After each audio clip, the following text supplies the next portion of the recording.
couldn't find a photo of Barnabas, and so I had to pick one. Someone got that. There is no photo of Barnabas. Very first slide. There it is. That's my Barnabas right now, hanging out, reading scripture, and that's who we're going to be talking about today. But first, I want to tell you a little story. Nope, just leave it on that one. That's perfect. A man and his wife were sleeping one night, and came a pounding at the door at 3 o'clock in the morning. Boom, boom, boom. Man gets up out of the bed. He goes to the door, opens the door, and there's an obviously drunken stranger standing there. Can you give me a push? It's pouring rain out. This guy, oh, you drunk? Get out of here. I'm like, no, not a chance. Go on. Goes back upstairs, lays down in his bed, leans up against his wife, gets nice and warm, starts to go back to sleep when his wife looks at him and says, hey, who was that? There's some drunk guy at the door wanting to push. Oh, did you help him? No, I didn't help him. It's raining, it's cold, he's drunk, he don't know what he's doing. Why would I help him? You know, you have a very, very bad memory because just a couple months ago you were having some car trouble. And remember that couple that helped us out in our time of need and gave us, a little bit of help to get our car up and running? You should be ashamed of yourself that you acted that way. Nabbit. Fine. Man, you ever had a moment like that when you're in bed? Fine. And the covers are flown so hard that they actually uncover the bed and land on the floor on the other side. Fine. Throws the covers off. Walks out of bed, goes downstairs, all mad, gets a hat on, gets a little raincoat on, goes out the front door, starts yelling, hey, you still out there? Yeah, out in the distance. You still need help with the push? Yeah. All right, well, where are you? I'm over here on the swing.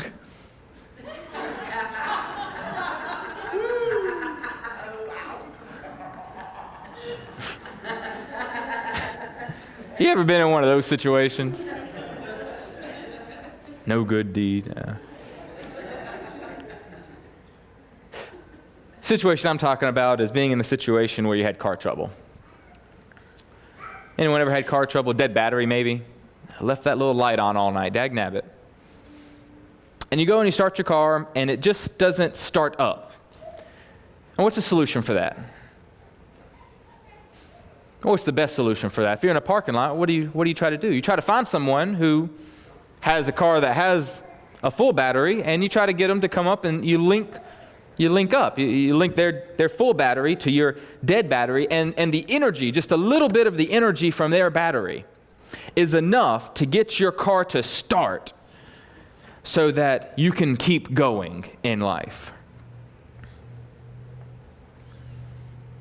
This action of lending energy to get another going, it's a basic idea behind a single word in the New Testament. And that word is parakaleo. Parakaleo. It's a word that's interpreted as encouragement.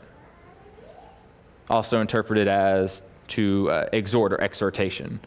To give someone else a little bit of you so that they can get up and keep going on the path that they need to go in their relationship with God or in the kingdom. This gift, as Romans 12 calls it, it's interesting. It's called a gift of exhortation. Anybody ever? You guys know about going over the gifts? It means to beseech, to exhort, to call upon, to encourage, or to strengthen.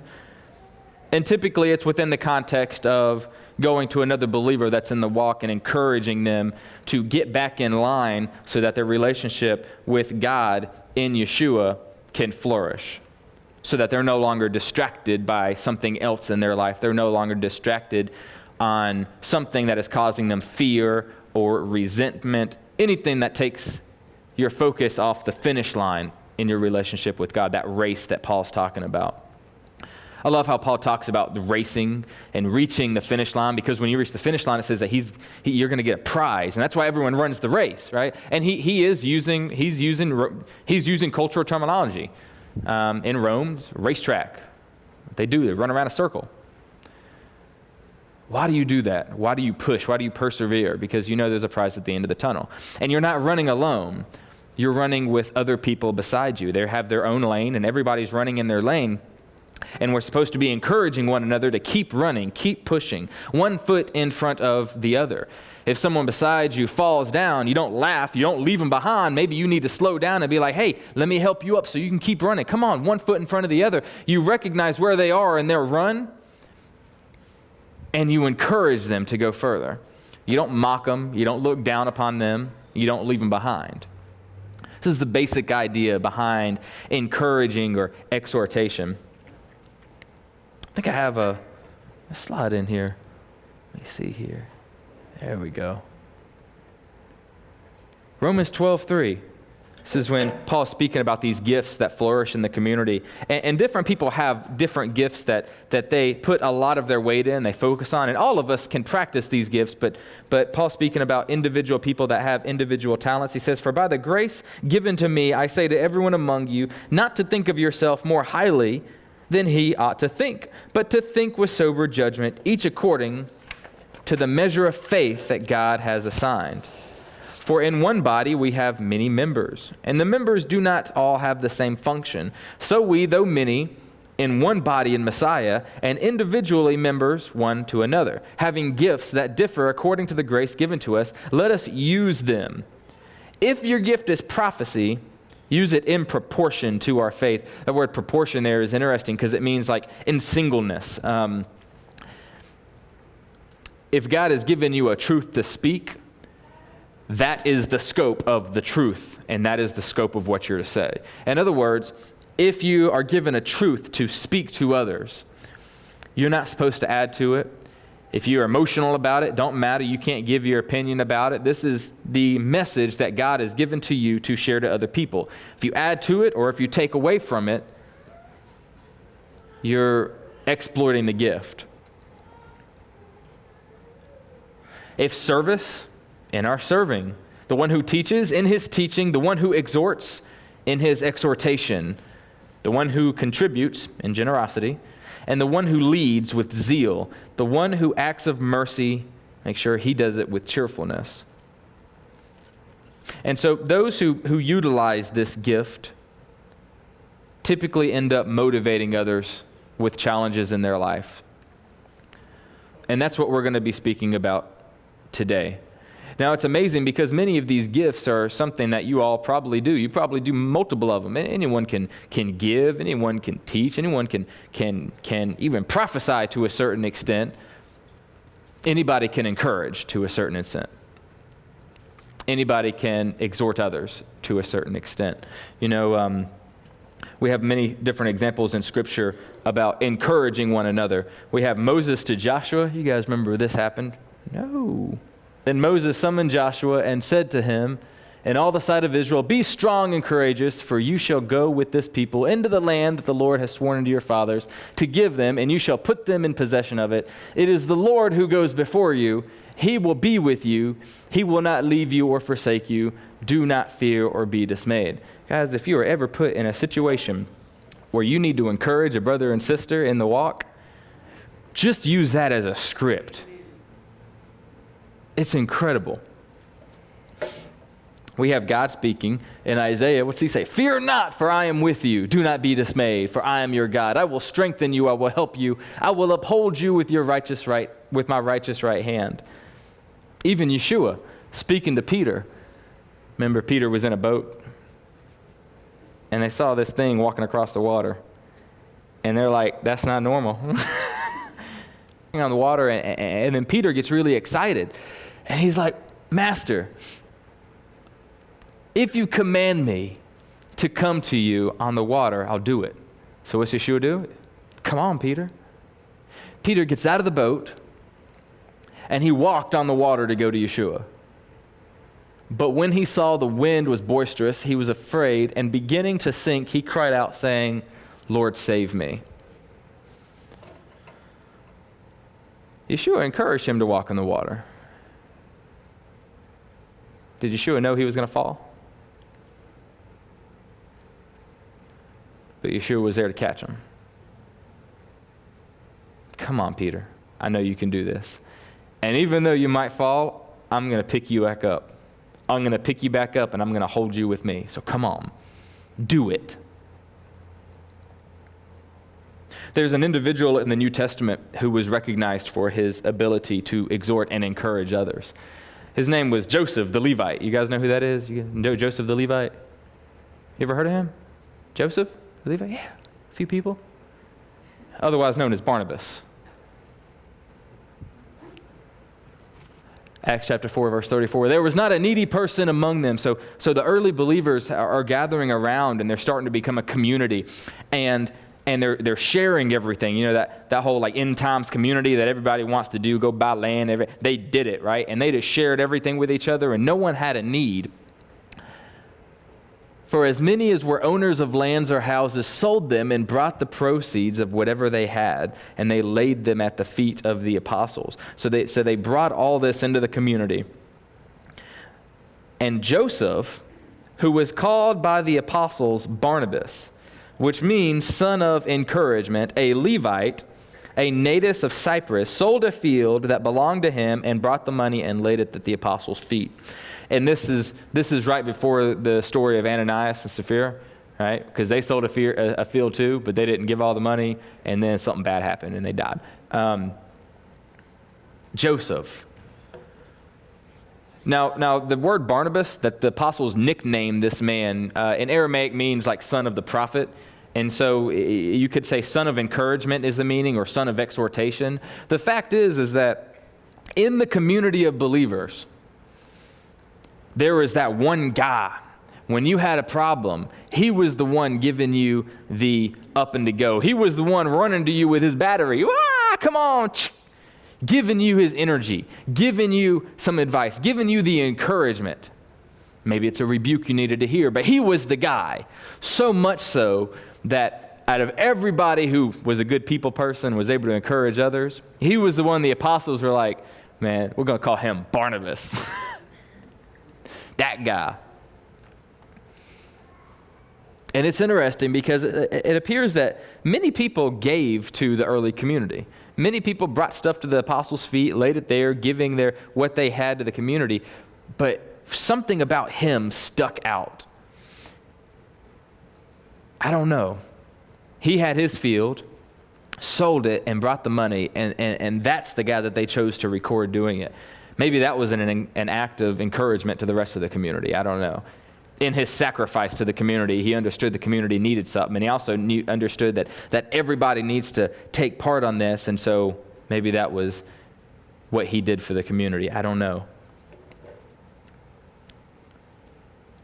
All the examples that we just read about Moses to Joshua, Yeshua to Peter, God to Israel, these attitudes of encouraging one another, this was Barnabas.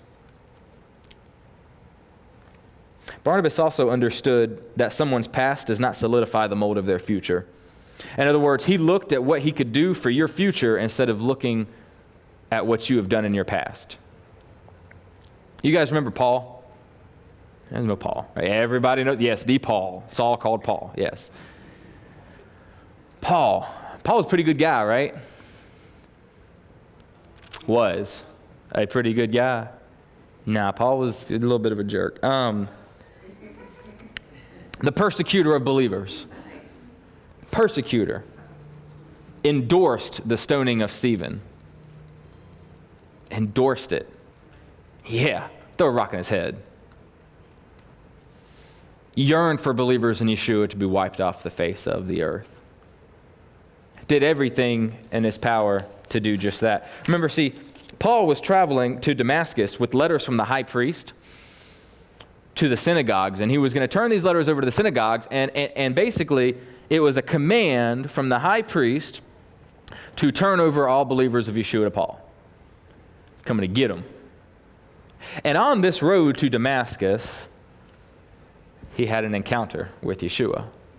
And if you guys remember the story, Yeshua, a big bright light comes, blinds them. Why do you persecute me?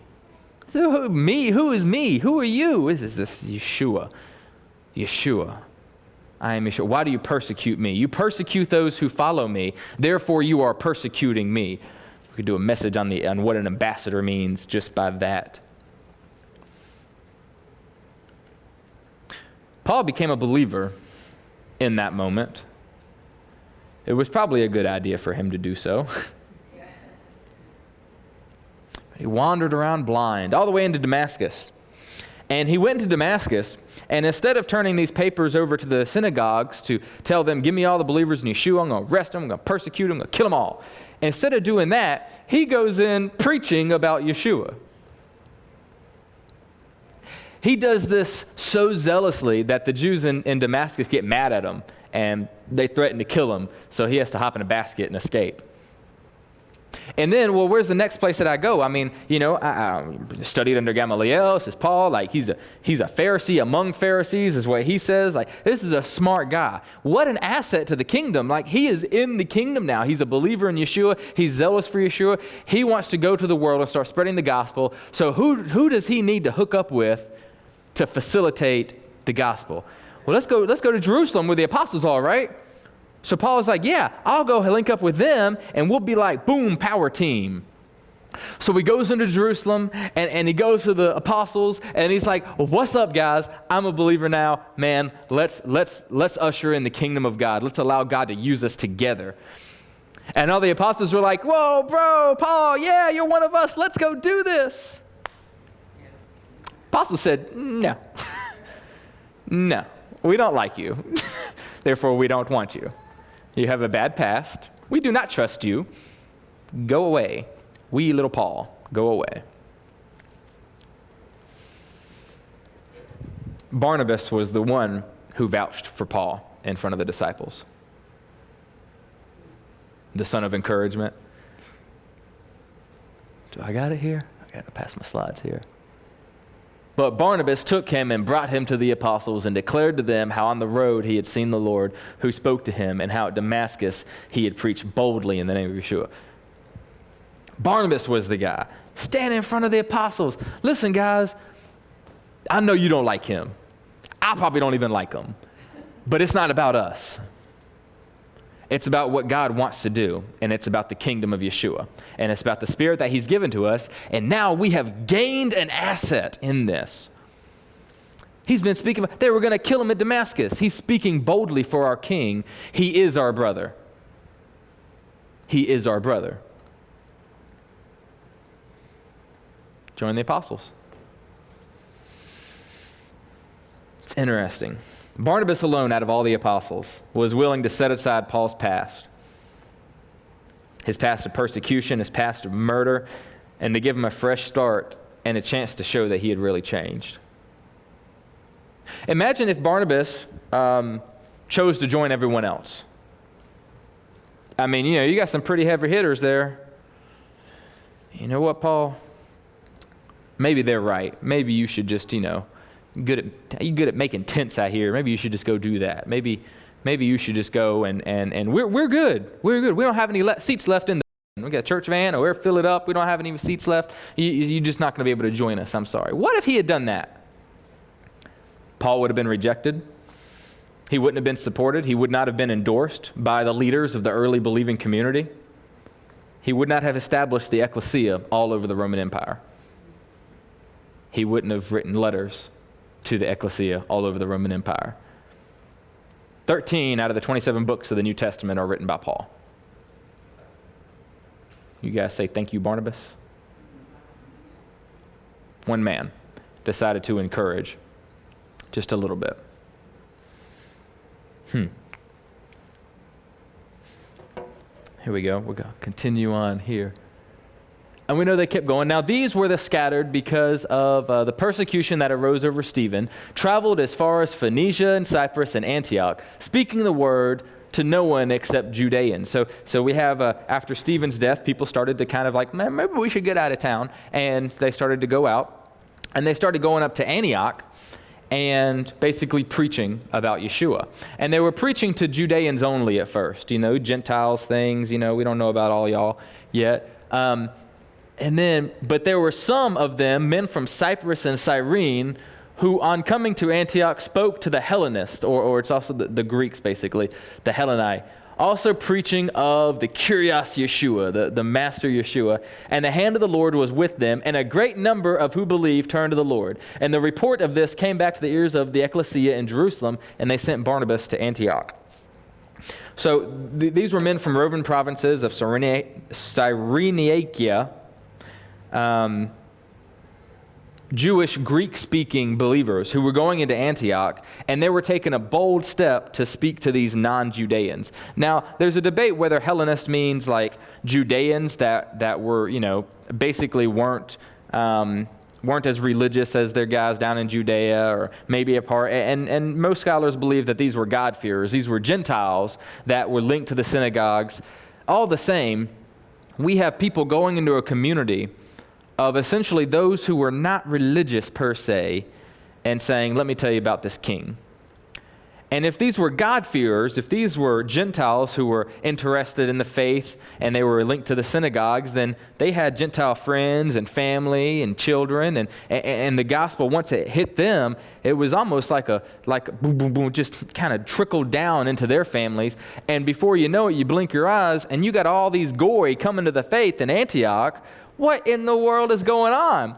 Like, we knew this is what Yeshua said and everything, but it's happening, right? These guys probably heard about Peter's dream, and they were like, listen, man, we need to go tell these people. It caused such a ruckus, all of these Gentiles coming to the faith, that the report made it all the way back to Jerusalem. And so you have all the apostles, and the Jerusalem council says, yeah, all the apostles sitting around, all right, well, this is happening. This is good. This is good. Who do we send up there to encourage?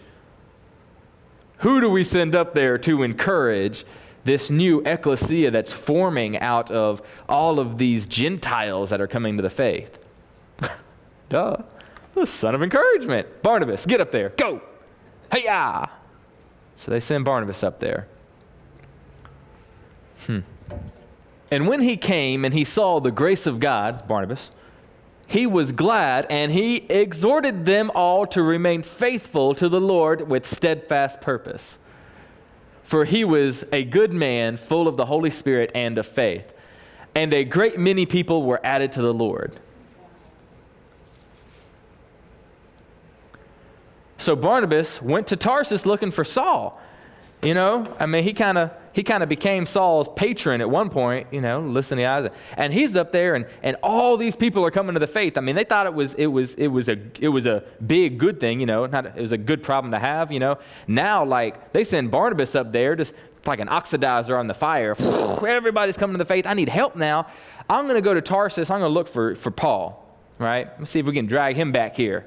Need some help here, right? And so Barnabas went to Tarsus, looked for Saul, and when he found him, he brought him to Antioch. For a whole year they met with the ecclesia and taught a great many people, and in Antioch the disciples were first called Christians. Barnabas and Paul spent how long together here? Think they got pretty close? I say they got pretty close. Teamwork, edifying this ecclesia, building each other up. And it was here in Antioch, according to Scripture, that the believers were first called Christians. In the Greek, it's Christiani, is what it says in the Greek manuscripts. It's in there. I have a quote here. Such a sensitive verse to discuss in Hebrew roots. And nobody's even cracking a smile. Everybody's nervous. You can't read that. It says Christian in the Greek. So I just decided to let a commentary talk for me about this verse. So this is a portion of Zondervan Illustrated Bible Backgrounds commentary, awesome little commentary. It appears that the term Christians, Christiano, was created by non-Christians in Antioch as a way of distinguishing them from Jews and possibly other religious groups. In the only other place in the New Testament where the term is used, it is used by non-Christians referring to the followers of Yeshua. The name itself is formed on the analogy of Herodians, which were called Herodiani, and adherents and clients of the house of Herod. Also, Caesariani, servants of Caesar, followers of Caesar. for these new believers in Antioch. However, the new designation reveals their allegiance to the Messiah, Christos, Yeshua of Nazareth. The very fact that the local population coins a name for this new movement attests to its growth in the city. The name for believers apparently becomes popular self-designation only in the period after the New Testament attests, interestingly, by Ignatius, who was Bishop of Antioch. He was the one that basically was arrested, and the only reason we have his letters, he traveled through 7 different cities or ecclesia and wrote letters to him on his way back to Rome, where he was killed. Ignatius died in 108 A.D., 108 A.D., when he was killed in Rome. And in his letters, most of his letters, he uses this term as a self-designation term. So I just found that interesting. And essentially, the followers of Herod are Herodiana? What is it? Herodians. He said it very nicely. And if you're a follower of Herod, then you're a Herodian, Herodia. And if you're a follower of Caesar, then you're a Caesarina. And if you're a follower of a Caesarite, the way the word is coined is how they believe this is where it came from, is designation. And then if you're a follower of the Christ, then you're a Christiani or Christiania or whatnot, is what it says in the Greek there. So that's how we got the term Christian. Not really sure. Apparently it was made from, the ones in Antioch who weren't believers. Oh, these are these Christians. They're not just Jews. They're followers of the Christ, just like the followers of Herod and Caesar and so on and so forth. So I found that interesting. And of course, the next generation really didn't have a problem with the name. They just kind of stuck with it, But I found that was interesting. All that to say, Barnabas and Saul spent a lot of time together. We'll get back on track. I'm sorry. Let's see here. Nope. We're going there. Acts 12:25. And Barnabas and Saul returned to Jerusalem when they had completed their service. So at this point, Paul and Barnabas are buddies now, right?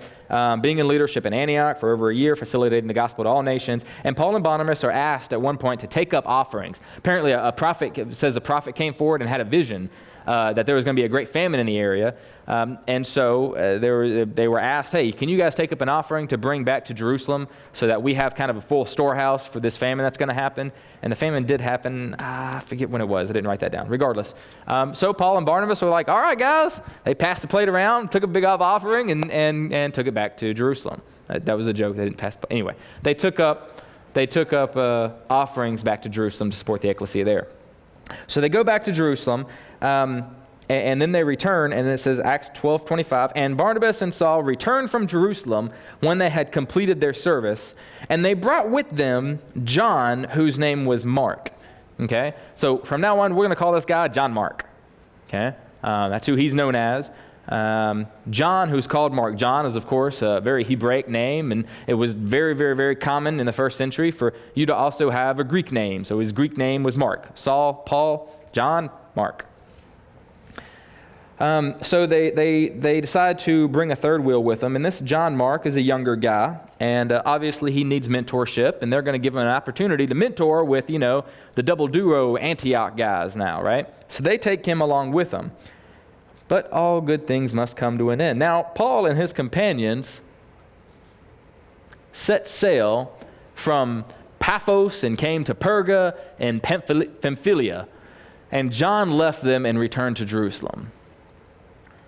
That's a verse that's very easy to skip over, isn't it? John, this young man, has an opportunity to be mentored by Barnabas and Paul. And he hops on with them. He starts traveling around with them, going back up the coast, going way over to Perga, all over the place, experiencing firsthand. I mean, imagine if Billy Graham wanted you to go with him on a mission job or something. I mean, this is a big deal, Yeah, let's go see what happens. John decides to leave at some point. Goes back to Jerusalem. Luke doesn't tell us why. Does not tell us why. We weren't sure exactly what happened here, but a conflict of some sort seems to have occurred.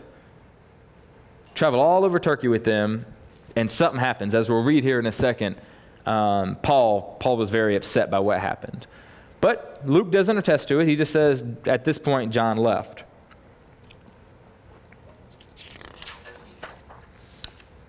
Paul and Barnabas continued ministry in Pisidia, Iconium, Lystra, and Derbe. Derbe is where, if I pronounced that right, that's where they thought they were gods, right? Barnabas and Paul. You guys are Saturn and Jupiter, right? Paul must have had a Star of David. Never mind. They returned, I think Paul was known as, so they returned to Lystra, Iconium. They returned to all these places to strengthen their apostles. And they began to go back around and ministering to all the ecclesia that they had. And then they're called back to, let's see, do I have it here? I don't have it here.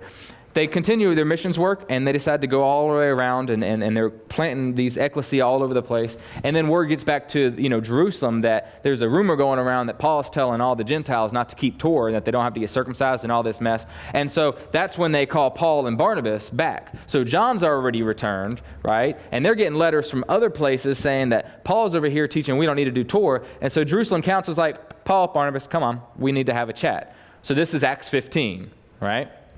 So Paul comes in, and they're like, listen, we've heard all this stuff. And Paul's like, that's not true. Well, here, Paul, go to the temple and make some sacrifices to prove that you're not teaching against Torah. And Paul's like, fine, done, And then he gets arrested and so on and so forth. Then they decide to go back up to Antioch, right? After some days, Paul said to Barnabas, come. Let us go visit the believers in every city where we have proclaimed the word of the Lord and see how they are doing. They're going to start their journey all over again. Barnabas wanted to take with them John called Mark. This is John Mark guy again. But Paul thought it best not to take with them one who had withdrawn from them in Pamphylia and had not gone with them to the work. So I don't want a quitter. Right? The disagreement became so sharp that they parted company. Barnabas took Mark with him and sailed away to Cyprus, but Paul chose Silas and set out, the believers commending them with the grace of the Lord, and they went through Syria and Cilicia, strengthening the ecclesia. How tight was Barnabas and Paul? They're fixing to go back, checking all the little plants, the churches they planted, ecclesia they planted. And Barnabas is like, hey, John Mark, I think he's mature enough to take now. I think he will help us if we take him. We need to give this guy another chance. I believe in him, Paul. Paul, I know you don't like him. I know you don't trust him, but let's take him with us so we can try to mentor him again. And Paul's like, nah, we don't like him. I don't like him. I don't want him. I don't trust him. It's amazing. That's exactly what happened with the apostles, right? Barnabas fires back. Paul, this isn't really up for negotiation. It's our job to make other disciples. And I've mentored you, and now you've kind of become like my mentor, but we need to reproduce ourselves. And this young man is ripe soil. We can do this, okay? He has experience with Peter. Like, we can do this. I think it would be good for him. It's not negotiable. Paul and Barnabas got in a fight over this. Best buds. Broke up. Barnabas said, come on, John Mark, let's go. I'm going to Cyprus. Paul took Silas, come on, let's go. It's interesting, despite them disagreeing, they still continued in ministry, which was a fantastic thing. And later, Paul actually endorses John Mark. It's fascinating, but here's the thing. Barnabas understood that you need to allow people to grow, to believe that God is continually working in their lives, and they have the potential to mature and to grow in Yeshua. Everybody listening? People change. People get transformed. Sometimes people change and they go through ruts in their life, but guys, the Spirit has no boundaries on a transformation that can be made on one's life. A Barnabas understands this. Because Barnabas decided to exhort and encourage John grew into a mature, believing leader in the fellowships, especially in the early communities. You guys know what would have happened if Barnabas said, you know what, Paul, you're right, maybe he's not ready, meh. John, go on back. Go sow a field or something. Go do something else. Rejected by Paul and Barnabas. What would have happened to John? Who knows? We don't really know exactly where he came from. Probably would have went back home, hung out with his mom a little bit. You guys realize that most biblical scholars, it's debatable, most biblical scholars believe that the oldest synoptic gospel, Mark, was written by John Mark. What would have happened if Barnabas said, no? You shouldn't have done us like that. We tried to help you the first time. Nah, we're not, no more chances. The oldest foundational gospel of the three synoptic gospels, Matthew, Mark, and Luke. Some scholars actually debate whether Matthew and Luke were encouraged and not based, but motivated by Mark's gospel. What if Barnabas dropped his title of being a son of encouragement? 13 books written by Paul, wouldn't be in the Bible. One gospel possibly might not be in the Bible, and that gospel, by not being in the Bible, may have affected the outcome of 2 other gospels. Thank you, Barnabas.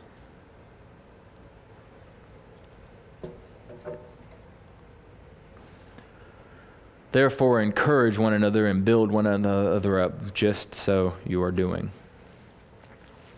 Guys, God moves when his people engage in simple acts of obedience. Simple acts of obedience are what God uses to make profound things in his kingdom. You think Barnabas understood that the future of the believing community rested on him encouraging 2 people? Hey, man, you can do it. Hey, yeah, I believe in them. The point of this message is to try to get you to think about what God can do through you if you are a Barnabas. Every once in a while. Just every once in a while. What could God do through you if you carried some battery cables around with you and just ready to link up to someone who needed a boost every once in a while? Need a push? You don't know. But it's better to give a little bit of energy than to keep it all for yourself and God have to raise up someone else instead of you being used to further something in his life, in the kingdom. So we have 3 basic attributes of a Barnabas encourager. Can I go through them with you real quick? Yes. Was that interesting about Barnabas? A little bit of history? Okay. A little bit of history, Paul's journeys, that's how all that kind of came together. Kind of rushed through it a little bit, but that's okay. Number 1, an encourager sacrifices for others. We saw this in Acts chapter 4. An encourager understands that he might have to give something of himself, a little bit of something from himself to help the kingdom.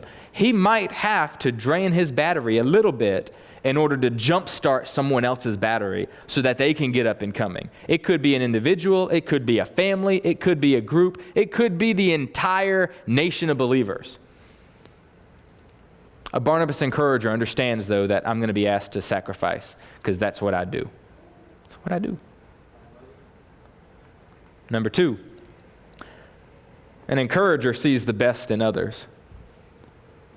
So, in 1936, the Olympics were hosted in Nazi-occupied Germany.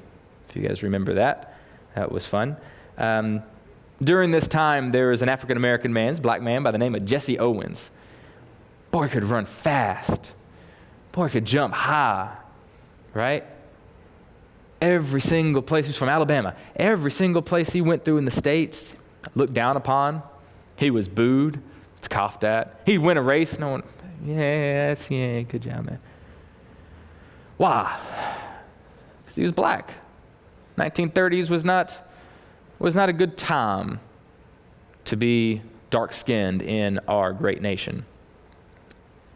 Mocked everywhere he went, put down. Had a few encouragers, but not many. He made it to the Olympics that year.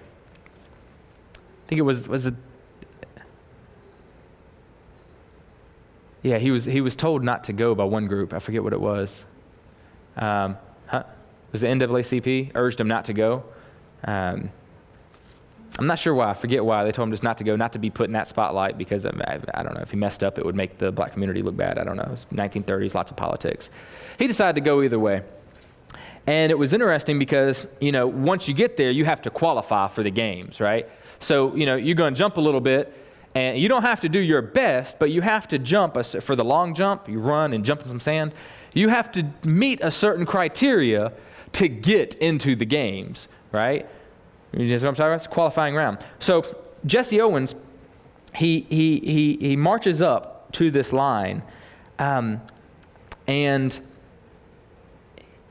he fouls his first attempt. You get 3 tries, make it into the Olympics. Right there in Germany, lots of spectators watching him. Who's this black fella come to Germany?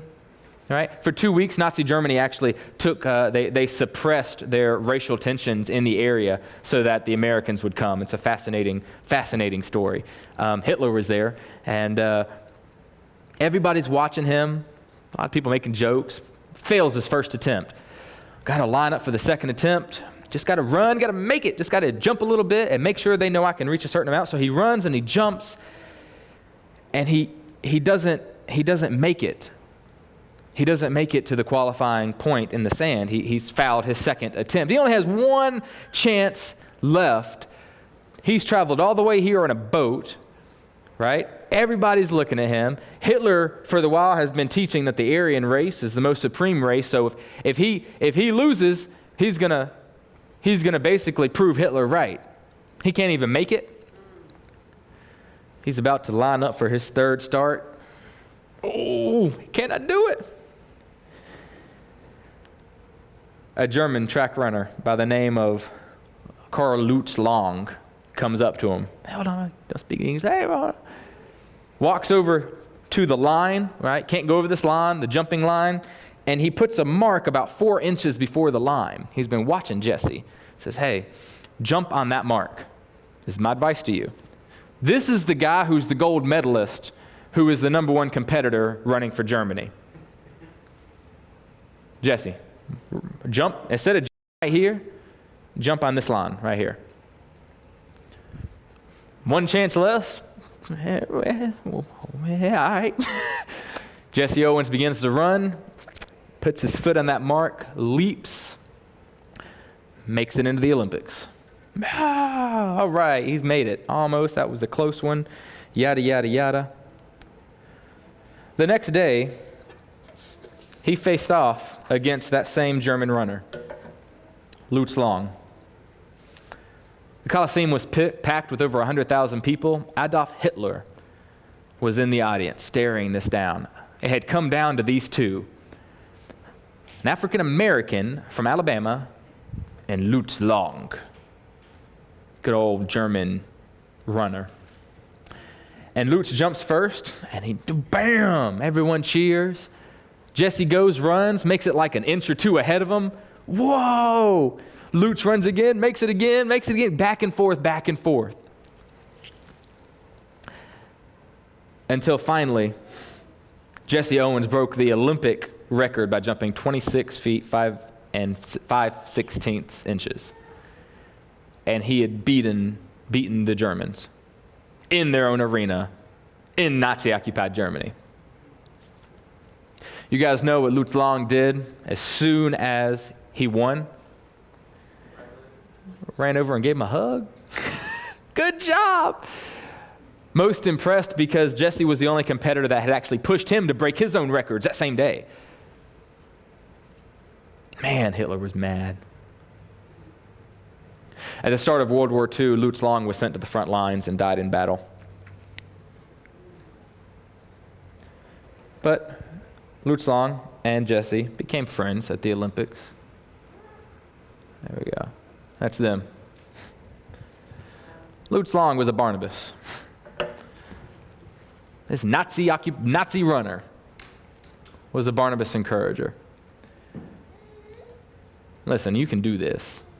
You are more than who people see you are. I believe in you. You can do. Run from here. Jump here. I got you. You won That's awesome. Congratulations, Jesse. This is a haunting picture.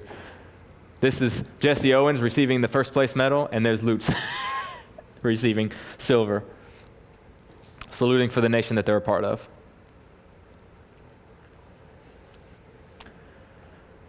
A Barnabas encourager sees the best in others. Barnabas encourager is slow to judge others based on their past.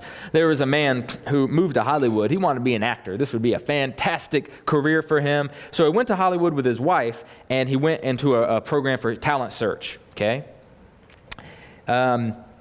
He flunked that talent search. He did a second one. Listen, I can act. Woo! Romeo, oh, Romeo. Nah, go away.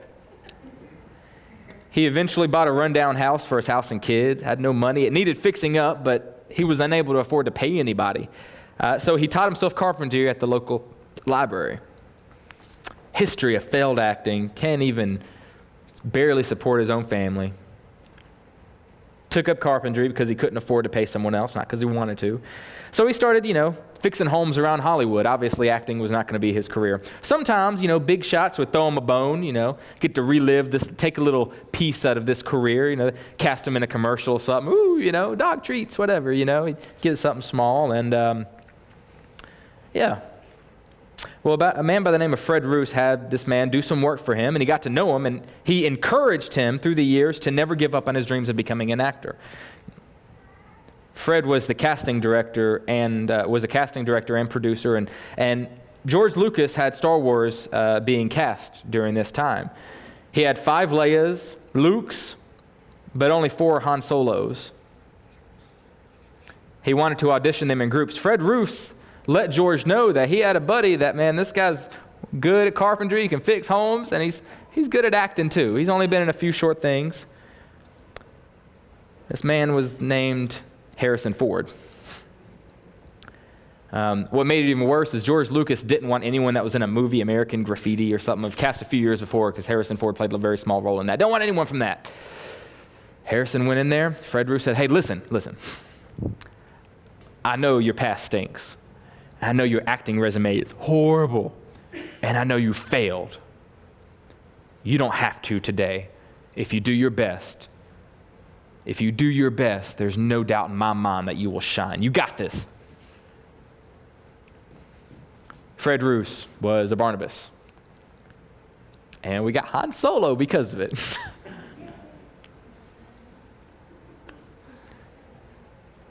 Exhort one another, encourage one another. Guys, I want to encourage you this week. Teens, you're going to camp. You're going to meet a lot of other teens. Parents, when you fellowship with people at your job, when you meet someone in the grocery store, when you see someone here at fellowship, at Midrash, men's Bible study on Tuesday, whatever. Pretend that you're Barnabas and just keep an eye out for people who may need a little bit of energy from your battery. Maybe someone's dead, pulled over on the side, car's dead, pulled on the side of the road. It takes a little bit of effort to get those mental jumper cables out and to connect to them and say, hey, you're doing fantastic. What are you talking about? What's wrong? It does not sound, it's a bad situation, but man, you can overcome this. Who are you in God's kingdom? Don't be afraid to spend a little bit of energy on other people. Barnabas did it on Paul. Barnabas did it on John Mark. Fred Roos did it on Harrison Ford. Lutz Long did it on Jesse Owens. It's a kingdom attribute, guys, to be able to give of yourself and encourage one another's. Amen?